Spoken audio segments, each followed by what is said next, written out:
नमस्कार, मैं हूं आपके साथ प्रिया सिंह अब्दा। आप देख रहे हैं यूपी मांगे उत्तर। एमएलसी की 2 सीटों पर हुए चुनाव में बीजेपी ने बाजी मार ली है और बीजेपी के दोनों उम्मीदवारों ने अपने विरोधी और सपा के प्रत्याशियों को हरा करके विधान परिषद में कब्जा जमा लिया। बीजेपी इस जीत से गदगद है तो सपा और बसपा दोनों दलों में भीषण संग्राम छिड़ गया है। दरअसल एमएलसी चुनाव के नतीजों पर बसपा सुप्रीमो मायावती ने आज ट्वीट किया और सपा अध्यक्ष अखिलेश यादव को दलित और पिछड़ा विरोधी करार दिया है। मायावती ने अखिलेश यादव पर दलित पिछड़ा विरोधी के आरोप लगाते हुए कहा कि सपा की षड्यंत्रकारी नीति थोड़ी भी नहीं बदली है, यानी कि आज भी वही है। बसपा के साथ साथ बीजेपी और सुभासपा ने भी सपा मुखिया पर दलित और पिछड़ों के विरोधी होने का आरोप लगाया है। वहीं इन आरोपों के जवाब में सपा ने पलटवार किया और कहा कि जातिगत जनगणना की मांग सबसे पहले सपा ने की है। बसपा और बीजेपी तो जातिगत जनगणना के खिलाफ है, यानी कि यूपी की राजनीति एक बार फिर जाति, पिछड़ों और दलितों पर आकर के टिक गई है और इसकी वजह आने वाला चुनाव है। जातीय समीकरण देखें तो सबसे ज्यादा ओबीसी और दलित समाज का है उत्तर प्रदेश में, लिहाजा हर दल इस वोट बैंक को अपने पाले में लाने के लिए एक दूसरे पर आरोप मढ़ रहे हैं और इसी से जुड़ी एक अपडेट रिपोर्ट पहले आपको दिखाते हैं, फिर चर्चा की शुरुआत भी हम करेंगे।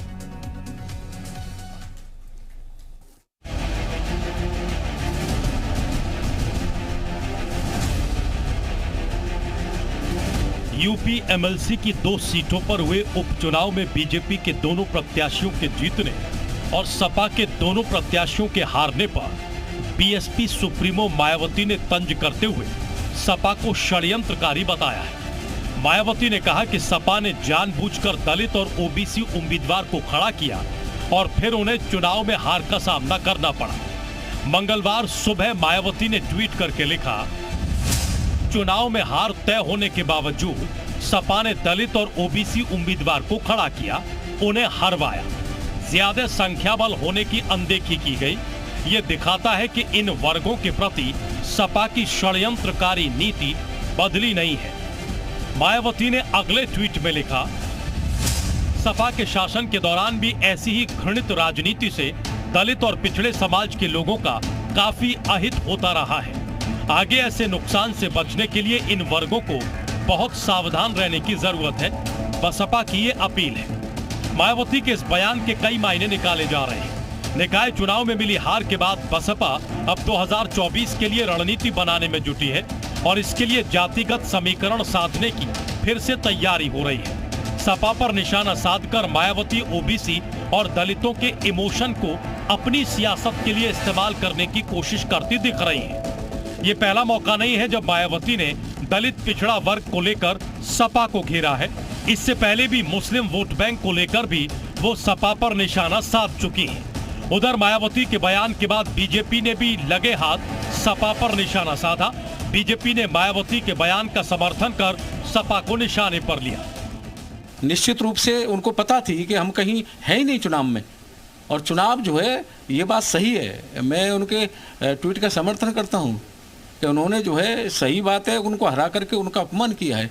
जब पता थी कि हम चुनाव की स्थिति में कहीं है ही नहीं, भाजपा की स्थिति बहुत मजबूत है, बहुत मजबूत है, तब भी उन्होंने चुनाव लड़ाया। तो ये कहीं न कहीं पिछड़ा और एससी का मैं कह सकता हूँ कि ये सम्मान उन्होंने नहीं किया। मायावती के बयान से बौखलाई सपा ने भी मायावती पर करारा पलटवार किया। कि मायावती जी क्या बोलती हैं, इससे समाजवादी पार्टी की रणनीति पर फर्क नहीं पड़ेगा। 2024 का जब चुनाव आएगा तो मायावती जी को पता चल जाएगा कि समाजवादी पार्टी के साथ आज पिछड़ा भी है, वो दलित भी है, जिसको मायावती जी अपना वोट बैंक समझती है। आपको बता दें कि एमएलसी उपचुनाव में बसपा के विधायकों ने वोट नहीं किया, लेकिन चुनाव परिणाम के बाद मायावती ने सवाल उठाए। सियासी पंडितों का मानना है कि मायावती रणनीति के तहत दलित और ओबीसी वोट बैंक को साधने की कवायद में जुटी हैं और उनका ये बयान इसी रणनीति का हिस्सा है। ब्यूरो रिपोर्ट, जी मीडिया। तमाम खास मेहमान हमारे साथ इस चर्चा में जुड़ चुके हैं। सबसे पहले उनका परिचय आपसे करा देती हूँ। राजेश चौधरी जी हैं, विधायक हैं और बीजेपी का पक्ष रखने के लिए हमारे साथ जुड़े हुए हैं। राम अवतार सैनी समाजवादी पार्टी का पक्ष रखने के लिए हमारे साथ जुड़ेंगे। सुभाष यादव हैं, प्रवक्ता हैं एसबीएसपी पार्टी के। गौरव रघुवंशी हैं, नेता हैं बीएसपी से। और संदीप श्रीवास्तव राजनीतिक विश्लेषक भी इस चर्चा में आगे साथ हमारे जुड़ेंगे। गौरव रघुवंशी, सबसे पहले मैं आपका रुख कर रही हूँ। मायावती ने जो 2 ट्वीट किए सर, उसकी कुछ लाइनें मैं यहां जरूर बताना चाहूंगी, क्योंकि पहले ट्वीट में इन्होंने ये जिक्र किया है कि सपा की षड्यंत्रकारी नीति थोड़ी भी नहीं बदली है, यानी कि पहले जो थी वो आज भी वही है। और ये भी उन्होंने लोगों से अपील किया, दूसरा वही ट्वीट जो इनका सामने आया था, कि बहुत ही सावधान रहने की जरूरत है। ये सख्त हिदायत देती नजर आई। ये बीएसपी की अपील है कहती हुई मायावती नजर आई। लोग क्यों विश्वास करें, वो दलित समाज, वो एससी समाज क्यों विश्वास करे मायावती जी की इन बातों पे? क्योंकि ये वही मायावती है जब सत्ता साधने की जरूरत थी इन्हें तो समझौता करके समाजवादी पार्टी के साथ चली गई थी चुनाव में। तब भी तो यही मानसिकता समाजवादी पार्टी की थी और बखूबी जानती है कि पहले की ही तरह समाजवादी पार्टी है। फिर ये कह रही हैं कि आप लोग इनसे सावधान हो जाइए।